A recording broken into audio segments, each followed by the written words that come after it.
Hi guys, and welcome back to another quick Photoshop tutorial. My name is Manny, and in today's post I want to show you guys a little bit of a blurring filter technique. So basically what I want to show you guys in this tutorial is how to blur the background a little bit. I know it is blurred a little bit already, but I want to just apply a little bit more of blurriness and then create a mask and brush that mask out, change some opacity styles, and also work with a smart object. So if you're new to Photoshop, this might be very handy. If you're a little bit advanced, it might be a bit boring.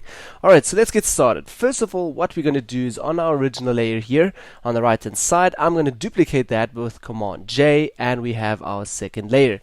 So basically I'm just going to write here blur to use that filter on there.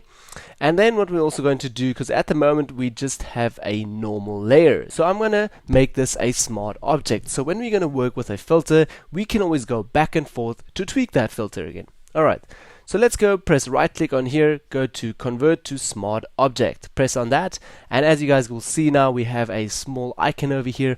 This means that we have a smart object now. Alright, so let's go over to filter here at the top, and we're going to go all the way to blur, and we're going to go to Gaussian blur. In Gaussian blur, we'll have another option here in our window. Down here is our preview window over here. I don't really work too much with that preview window over here, rather with my actual window over here. And then also down here you've got your radius and your pixels function, how much you want to apply this blurriness onto your image. So first of all, what I'm going to do is just set this pixel ratio down to 5, say 6 pixels. We're going to blur it for 6 pixels. Okay, I'm going to say OK that, and this technique or the filter will directly be applied onto our smart object. So as you guys can see down here, smart filters, Gaussian blur. If you want to, you can go back into filters again and apply another filter on top of that. But we're not going to do that for the tutorial now, just in case you wanted to do that.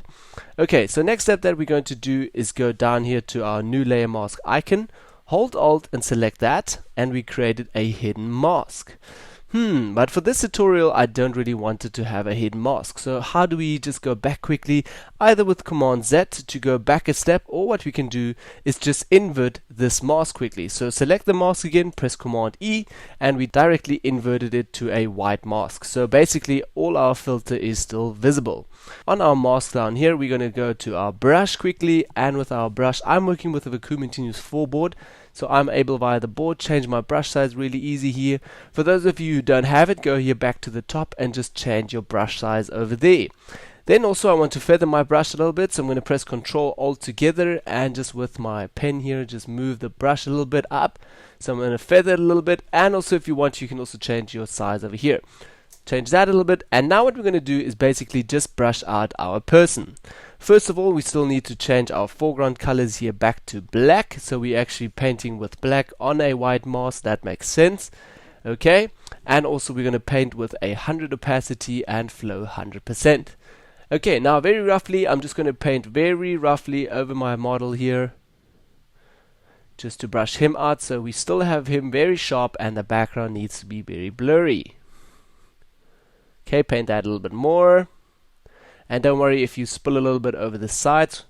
You can either do it properly at the first time, or like me, blend out the original layer if you want to, and then just paint these areas back again. So I'm going to change my foreground colors again to white and just very slowly paint over here a little bit, and also at the top, and blend my original layer in again to see where we get.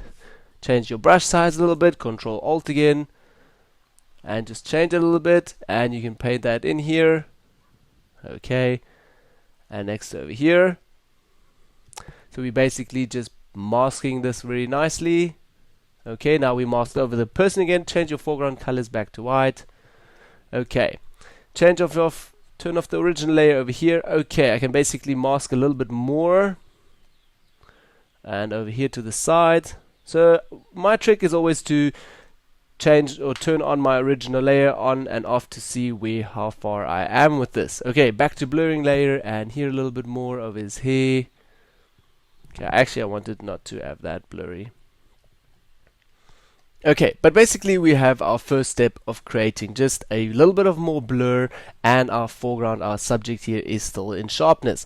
So what I want to do at my last step now, that's why I changed it to a smart object. We can always go back to our gauge and blur filter over here and apply or actually tweak our blurriness at the background. So if this is a little bit too strong, I'm going to go back to gauge and blur, double click on here, and it brings us back into the filter. So now what I'm going to do is just change it down to say 4% or 5 pixels over here, say OK, and now Photoshop rendered that for us, and it looks a little bit better. If it's still too harsh for you, you can always go back again to opacity and just change the opacity down a little bit just from our blurring layer. So down here I'm going to change the blurring layer down to 70%, and that looks a little bit better to me. Actually, it's way better than before. Okay, so let me show you guys quickly our before and after. Before and after. So that's just a little bit of a filter technique that I use with the blurring effect now, but you can apply this filter technique to any other filter that you like to have. So you can create a mask and later also just change your opacity layer down a little bit again.